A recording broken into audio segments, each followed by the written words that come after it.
यादव से complete GI system का disorder देखते हैं। उसमें पहला देखते हैं पेप्टिक अल्सर। पेप्टिक अल्सर ये क्या होता है?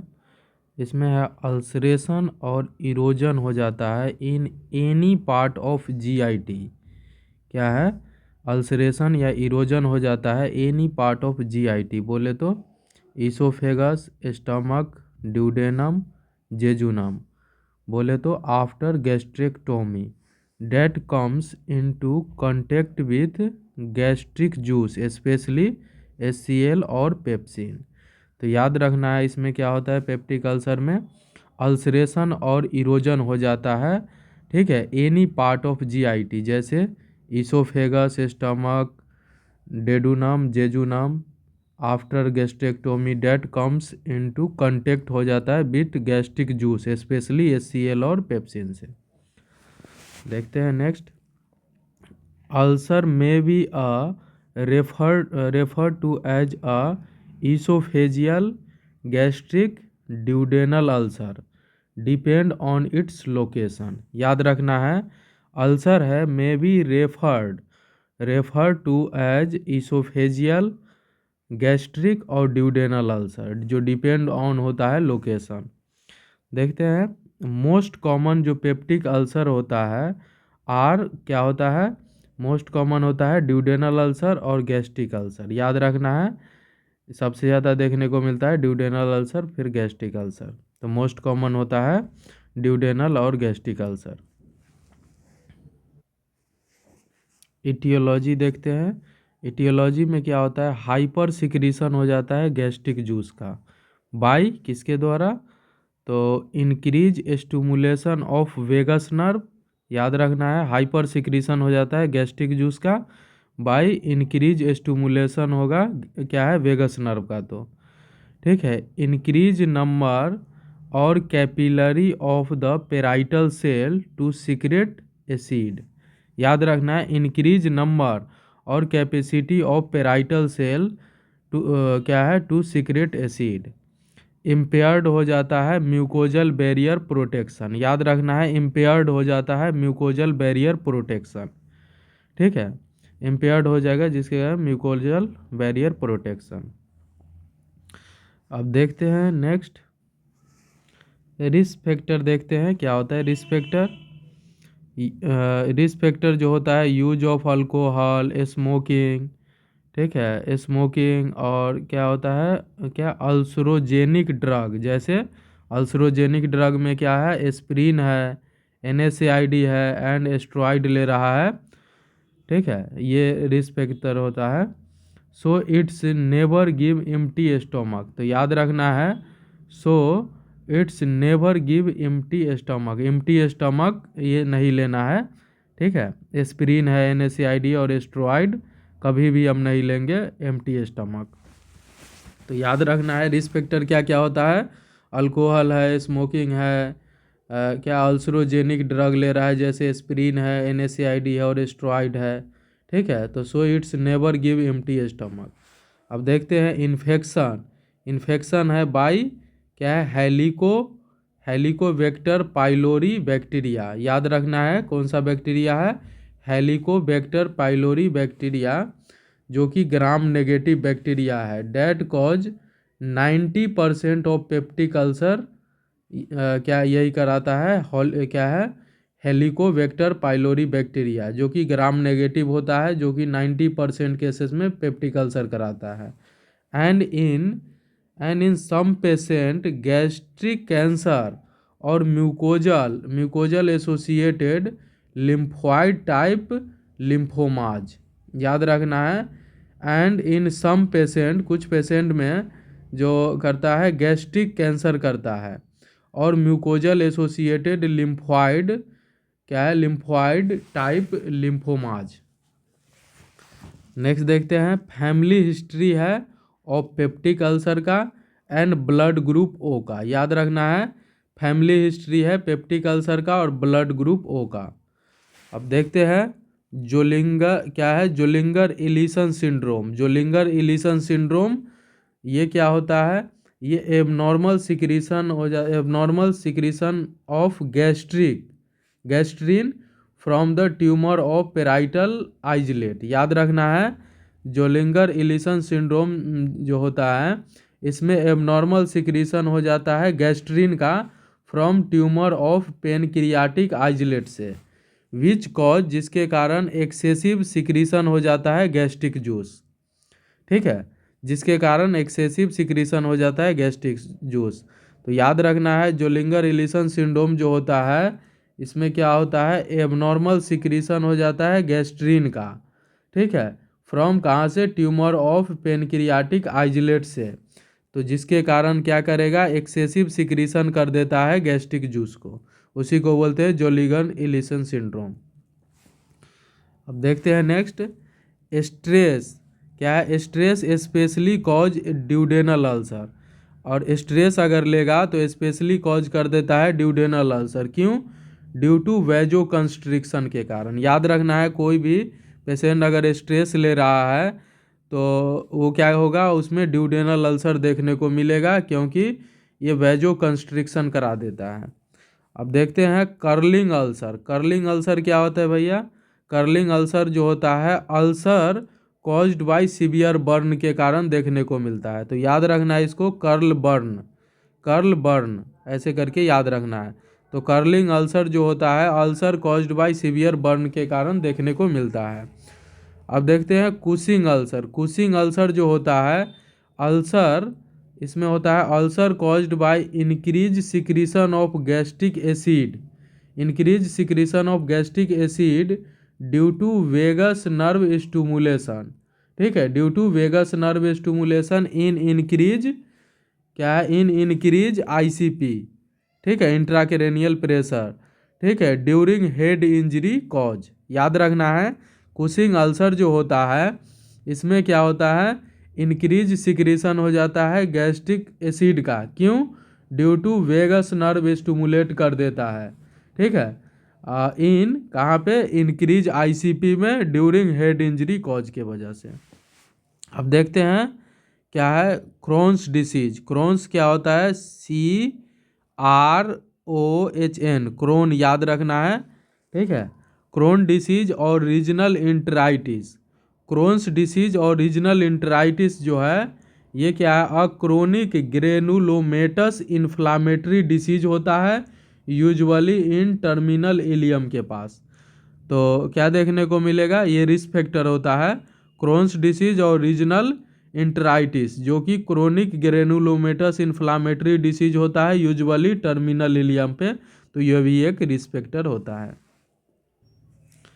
क्लिनिकल मैनिफेस्टेशन देखेंगे, गैस्ट्रिक अल्सर, ड्यूडेनल अल्सर। ठीक है, तो क्या क्या होता है, तो देखते हैं गैस्ट्रिक अल्सर क्या होता है। गैस्ट्रिक अल्सर में ग्वानिन शार्प पेन देखने को मिलता है in left of the mid epigastric region. याद रखना है, गैस्ट्रिक अल्सर में ग्वानिन शार्प पेन देखने को मिलता है in left of the mid epigastric region में, वो भी 30 से 60 मिनट आफ्टर ईटिंग।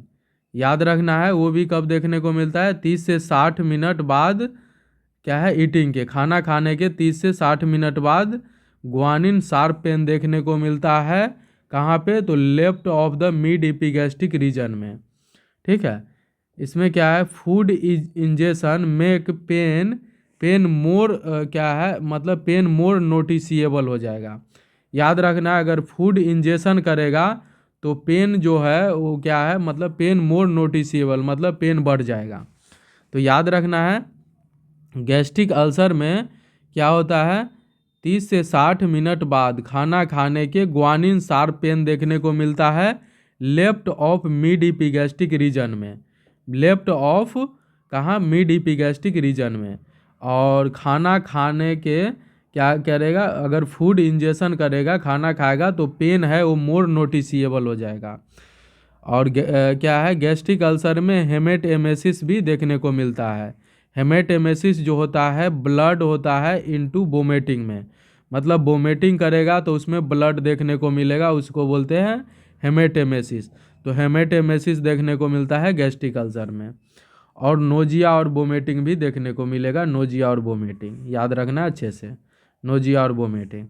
तो याद रखना है गैस्ट्रिक अल्सर में क्या क्या, ग्वानिन शार्प पेन देखने को मिलता है in left mid epigastric region में। ठीक है, वो खाना खाने के 30 से 60 मिनट बाद देखने को मिलता है, और खाना खाएगा तो इसमें पेन क्या है, मतलब पेन बढ़ जाएगा। और क्या देखने, हेमेटेमेसिस देखने को मिलता है, वोमिटिंग करेगा तो उसमें ब्लड देखने को मिलेगा, उसको हेमेटेमेसिस बोलते हैं, और नोजिया वोमिटिंग देखने को मिलेगा। अब देखते हैं next, duodenal ulcer. Duodenal ulcer जो होता है इसमें बर्निंग पेन देखने को मिलेगा। इसमें है बर्निंग पेन होगा इन मिड इपिगैस्ट्रिक रीजन में। याद रखना इसमें बर्निंग पेन होता है मिड इपिगैस्ट्रिक रीजन में। और कितना होता है क्या, मतलब 1.5 से लेके 3 घंटा। ठीक है, याद रखना 1.5 to 3 आवर आफ्टर ईटिंग। ठीक है, आफ्टर ईटिंग याद रखना है। ये पेन जो होता है ना क्या है, 1.5 से 3 आवर, मतलब 1.5 से लेके 3 घंटे बाद after eating and during night. ठीक है, एंड ड्यूरिंग नाइट टाइम, तो जिसके कारण क्या है, ऑफन अवेकनिंग द क्लाइंट। तो याद रखना है इसमें burning pain and mid epigastric region में जो मतलब पेन देखने को मिलेगा, बर्निंग पेन, वो 1.5 से 3 घंटे बाद देखने को मिलेगा। वो भी कब, जब खाना खाएगा उससे 1.5 से 3 घंटे बाद, या फिर ड्यूरिंग नाइट टाइम में क्या है, पेन देखने को मिलेगा, जिसके कारण वो है क्या है, पेशेंट जो रहेगा क्या, ऑफन अवेकनिंग द क्लाइंट, उठ जाएगा वो। उसके बाद क्या देखने को मिलता है, मिलेना। मिलेना क्या होता है, मिलेना जो होता है ब्लैक टेरी स्टूल होता है, उसको मिलेना बोलते हैं। ब्लैक टेरी स्टूल होता है due to bleeding from upper क्या है, अपर पार्ट ऑफ जीआईटी। ठीक है, याद रखना है अपर पार्ट ऑफ जीआईटी। तो याद रखना है ड्यूडेनल अल्सर जो होता है, ड्यूडेनल अल्सर में मिलेना देखने को मिलता है, जो कि ब्लैक टेरी स्टूल होता है। ठीक है, ब्लैक टेरी स्टूल होता है, ये ड्यू टू ब्लीडिंग होगा कहाँ से, upper part of GIT, upper part of GIT से। ठीक है, तो उसी को बोलते हैं मिलेना। और पेन है वो रिलीफ हो जाएगा आफ्टर ईटिंग, याद रखना है। ठीक है, खाना खाने के, ठीक है, खाना खाने के तुरंत बाद है वो पेन है रिलीफ हो जाएगा, और 1.5 से 3 घंटे क्या है, 1.5 से 3 घंटे बाद उसको पेन देखने को मिलेगा खाना खाने के बाद, जिसके कारण वो उठ जाएगा। तो याद रखना है ड्यूडेनल अल्सर जो होता है बर्निंग पेन देखने को मिलेगा मिड इपिगैस्ट्रिक रीजन में, वो क्या है 1.5 से 3 आवर आफ्टर ईटिंग। ठीक है, खाना खाने के मतलब 1.5 से 3 घंटे बाद ये पेन देखने को मिलता है। ठीक है, और क्या है, ड्यूरिंग नाइट टाइम में भी देखने को मिलेगा, जिसके कारण पेशेंट उठ जाएगा अवेकनिंग द क्लाइंट। मिलेना देखने को मिलता है ड्यूडेनल अल्सर में, जो कि ब्लैक टेरी स्टूल होता है due to bleeding from upper क्या है, upper part of GIT. Pain है वो रिलीव्ड होगा आफ्टर ईटिंग। अब देखते हैं नेक्स्ट, कॉम्प्लिकेशन क्या होता है। कॉम्प्लिकेशन, इसमें हेमरेज देखने को मिलता है, परफोरेशन हो जाता है, perforation and pyloric obstruction due to fibrous scar tissue formation. याद रखना है कॉम्प्लिकेशन क्या क्या देखने को मिलता है, तो हेमरेज देखने को मिलेगा, परफोरेशन हो जाएगा, एंड पाइलोरिक ऑब्स्ट्रक्शन देखने को मिलेगा due to fibrous scar tissue formation के कारण। डायग्नोसिस करेंगे, डायग्नोसिस डायग्नोसिस में हम क्या करेंगे, इंडोस्कोपी करते हैं, इंडोस्कोपी। ठीक है, डायग्नोसिस में हम क्या करेंगे, इंडोस्कोपी, जिसमें क्या है ईसोफेगो, क्या है ईसोफेगो गैस्ट्रोड्यूडेनो स्कोपी करते हैं। क्या है ईसोफेगो, क्या है ईसोफेगो गैस्ट्रो ड्यूडेनो स्कोपी करते हैं to direct visualisation of gastric and duodenal mucosa. ठीक है, जिससे क्या है डायरेक्ट विजुअलाइजेशन हो जाए गैस्ट्रिक एंड ड्यूडेनल म्यूकोजा। ठीक है, इंडोस्कोपी करते हैं जिसमें गैस क्या है क्या है ईसोफेगो गैस्ट्रोड्यूडेनोस्कोपी टू क्या है to direct visualisation of gastric and duodenal mucosa. देखते हैं हम नेक्स्ट, मैनेजमेंट क्या होता है। एडमिनिस्टर्ड करना है small frequent and blend diet. ठीक है, ब्लेंड फीडिंग, तो याद रखना है मैनेजमेंट में एडमिनिस्टर करना है small frequent and blend feeding.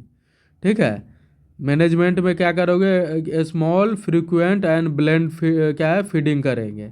Advice करना है, advice to avoid use of smoking, advice करना है to avoid use of smoking, alcohol, caffeine, aspirin, NSAID, chocolate and corticosteroid. याद रखना है, पेशेंट को एडवाइस देना है कि अवॉइड करो स्मोकिंग को, अल्कोहल को, कैफीन को, एस्प्रिन, NSAID, चॉकलेट और कॉर्टिकोस्टेरॉइड। प्रोवाइड करना है पेशेंट को एडिक्वेट रेस्ट एंड रिड्यूस हो जाए स्ट्रेस जिसके कारण, तो प्रोवाइड करना है adequate rest and reduce stress. देखते हैं अब मेडिकल मैनेजमेंट। मेडिकल मैनेजमेंट में क्या करोगे, follow a group of medicine and use to treat peptic ulcer. ठीक है, तो ग्रुप ऑफ मेडिसिन दोगे जिस क्या है ट्रीट करने के लिए पेप्टिक अल्सर को। तो हिस्टामिन देते हैं H2 receptor antagonist, histamine use करते हैं H2 रिसेप्टर एंटागोनिस्ट। ये क्या करेगा, it suppress secretion of gastric juice, ये सप्रेस कर देगा सिक्रीशन ऑफ गैस्ट्रिक जूस को by blocking action of histamine on the H2 receptor of gastric gland. ये क्या करेगा, blocking action of histamine on the H2 receptor of gastric gland. Example इसका क्या है, रेनिटिडीन है, रेनिटिडीन है, क्या है क्या फोमोटिडीन है, सिमेटिडीन है, और क्या है निजाटिडीन है, क्या है निजाटिडीन। ये चॉइस ऑफ H2 ब्लॉकर होता है इन लीवर डिसीज में। कौन, तो निजाटिडीन। याद रखना है, निजाटिडीन जो होता है ये चॉइस ऑफ H2 ब्लॉकर होता है इन लीवर डिसीज में। तो ये क्या करेगा, H2 रिसेप्टर जो ब्लॉकर जो होगा, हिस्टामिन H2 रिसेप्टर एंटागोनिस्ट, ये सप्रेस कर देता है एक्शन ऑफ गैस्ट्रिक जूस का। ठीक है, सप्रेस कर देता है सिक्रीशन ऑफ गैस्ट्रिक जूस का बाई किसके द्वारा, तो ब्लॉकिंग एक्शन कर देता है histamine on the H2 receptor of gastric gland. ठीक है, एग्जाम्पल देख ही लिए थे, इसमें चॉइस ऑफ H2 ब्लॉकर होता है लीवर डिसीज में, क्या है निजाटिडीन। ठीक है, तो कौन कौन ड्रग होता है एक बार देख ही लेते हैं। निजाटिडीन होता है, रेनिटिडीन है, ठीक है, और क्या है मतलब फोमेटिडीन है, सिमेटिडीन है, लेकिन निजाटिडीन है चॉइस ऑफ H2 ब्लॉकर होता है लीवर डिसीज में। अब नेक्स्ट देखते हैं प्रोटीन पंप इनहिबिटर। ठीक है, PPI देखते हैं। ये it also suppress gastric secretion, ये क्या करता है, सप्रेस कर देता है गैस्ट्रिक सिक्रीशन को। एग्जाम्पल इसका क्या होता है, ओमेप्राजोल, पेंटाप्राजोल, और क्या होता है क्या लेंसोप्राजोल, और क्या है रेबेप्राजोल और इस्मोप्राजोल। तो याद रखना है प्रोटीन पंप इनहिबिटर होता है, ये क्या है सप्रेस कर देता है गैस्ट्रिक एसिड सिक्रीशन को। एग्जाम्पल इसका होता है ओमेप्राजोल, पेंटाप्राजोल, क्या होता है लेंसोप्राजोल, और क्या है रेबोप्राजोल और इस्मोप्राजोल। अब देखते हैं नेक्स्ट एंटासिड। एंटासिड जो होता है ये न्यूट्रिलाइज कर दे, क्या है it neutralise already present gastric acid, जो गैस्ट्रिक एसिड जो प्रजेंट है उसको न्यूट्रिलाइज कर देता है एंटासिड।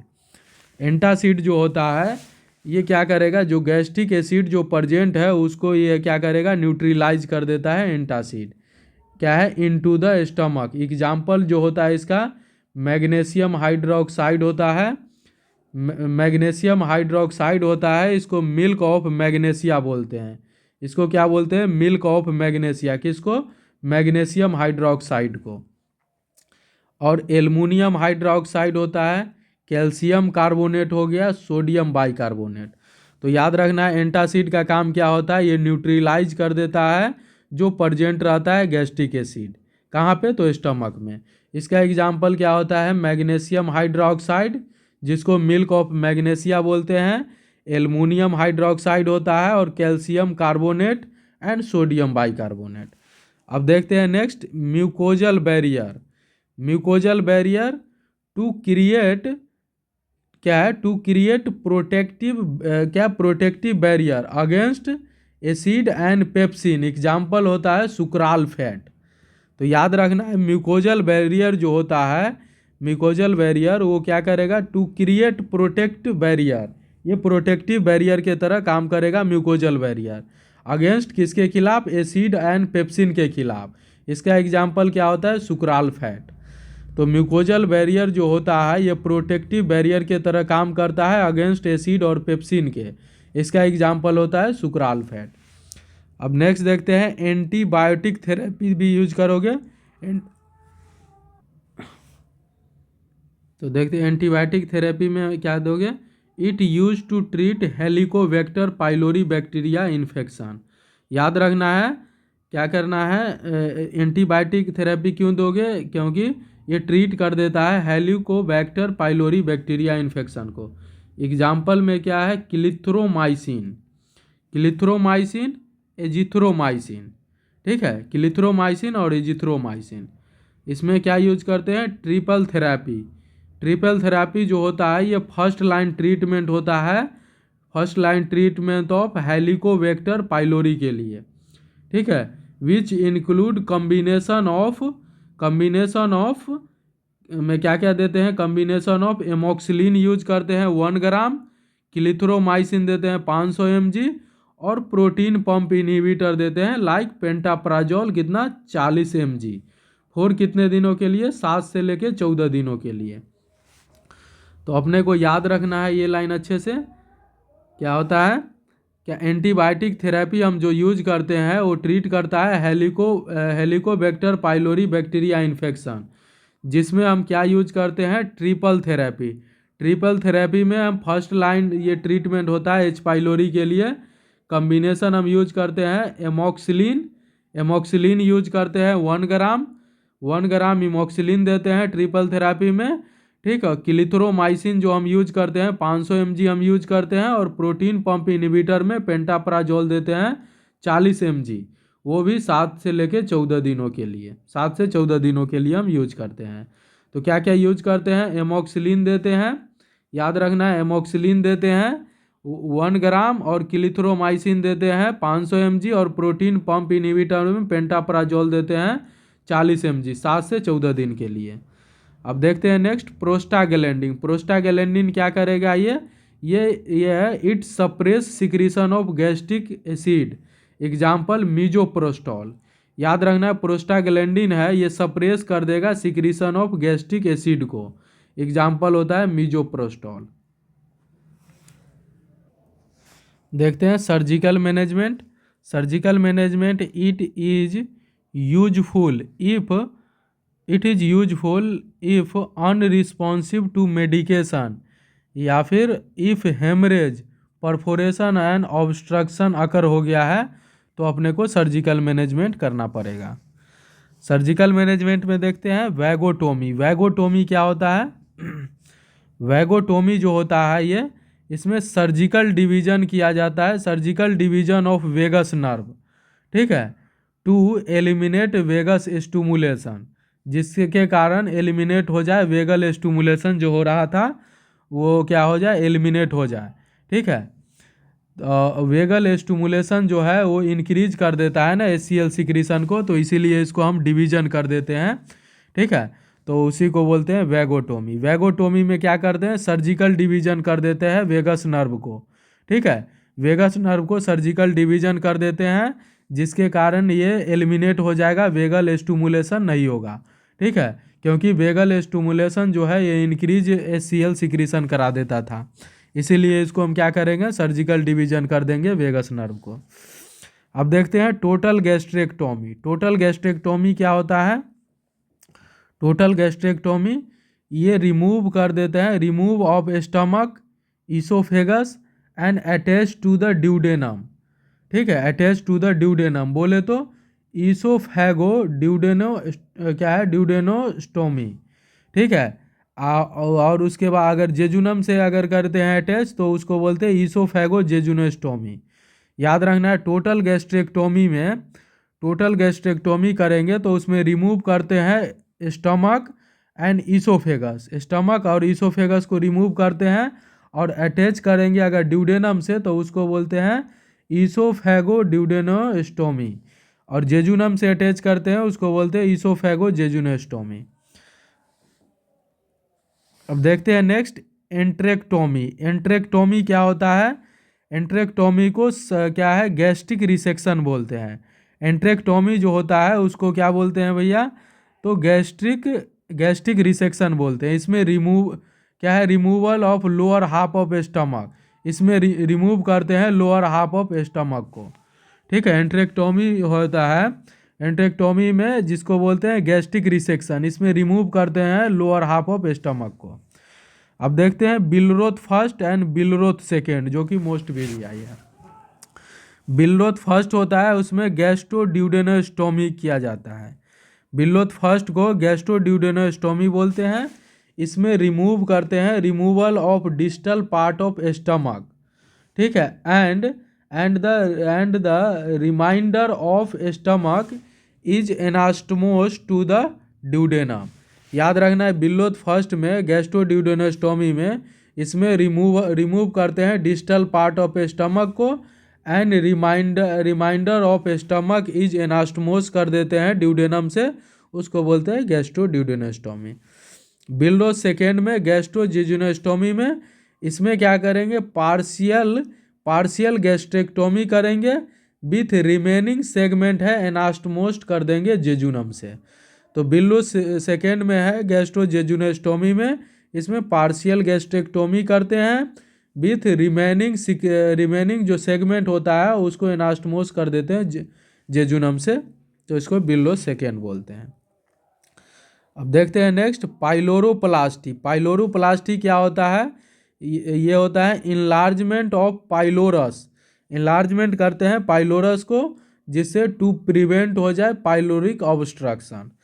पाइलोरोप्लास्टी में इनलार्जमेंट करते हैं पाइलोरस, जिससे प्रिवेंट हो जाए पाइलोरस ऑब्स्ट्रक्शन। अब देखते हैं, observe the patient for post operative complication. Observe करना है पेशेंट को for post operative complication. Example, dumping syndrome, bleeding, diarrhoea, hypoglycaemia and vitamin B12 की डिफिशियंसी, बोले तो पर्नीशियस एनीमिया। ठीक है, तो याद रखना है, ऑब्जर्व करेंगे पेशेंट को क्या है, पोस्ट ऑपरेटिव कॉम्प्लिकेशन के लिए, स्पेशली डंपिंग सिंड्रोम और विटामिन B12 की डिफिशियंसी, जिसको पर्नीशियस एनीमिया बोलते हैं। और ब्लीडिंग भी हो सकता है, डायरिया है, और हाइपोग्लाइसेमिया हो सकता है। याद रखना है अच्छे से, क्या है, डंपिंग सिंड्रोम और विटामिन B12 के डिफिशियंसी, बोले तो पर्नीशियस एनीमिया। ब्लीडिंग भी हो सकता है, डायरिया है, और हाइपोग्लाइसेमिया भी देखने को मिल सकता है। देखते हैं डंपिंग सिंड्रोम। डंपिंग सिंड्रोम क्या होता है? ये rapid emptying of gastric content हो जाता है after injection of food in patient who have undergoes partial gastrectomy. याद रखना है, इसमें रैपिड इम्पटिंग हो जाता है in gastric content after injection of food in patient who has undergoes partial gastrectomy. A group of symptom appear हो जाएगा। ठीक है, ग्रुप ऑफ सिम्टम अपीयर हो जाएगा 30 मिनट आफ्टर ईटिंग। खाना खाने के 30 मिनट बाद ग्रुप ऑफ सिम्टम अपीयर हो जाएगा। Like feeling of abdominal fullness देखने को मिलेगा। फीलिंग ऑफ एब्डोमिनल फुलनेस क्या है, क्रैम्पिंग देखने को मिलेगा, नोजिया वोमिटिंग देखने को मिलेगा, वीकनेस हो जाएगा, स्वेटिंग देखने को मिलेगा, पाल्पिटेशन है, एंड बोर्बोगामी। बोर्बोगामी क्या होता है, जिसको गर्गलिंग साउंड बोलते हैं। तो याद रखना है, ग्रुप ऑफ सिम्टम देखने को मिलेगा खाना खाने के 30 मिनट बाद। आफ्टर 30 मिनट क्या है, ग्रुप ऑफ सिम्टम अपीयर हो जाएगा। बोले तो क्या क्या देखने को मिलेगा उसमें? तो फीलिंग ऑफ एब्डोमिनल फुलनेस देखने को मिलेगा, क्रैम्पिंग देखने को मिलेगा, नोजिया वोमिटिंग होगा, वीकनेस देखने को मिलेगा, स्वेटिंग होगा। Weakness, sweating, palpitation and borborygmi. Borborygmi को गार्गलिंग साउंड बोलते हैं। ये कंप्लीट हो गया अपना पेप्टिक अल्सर एक डिसीज।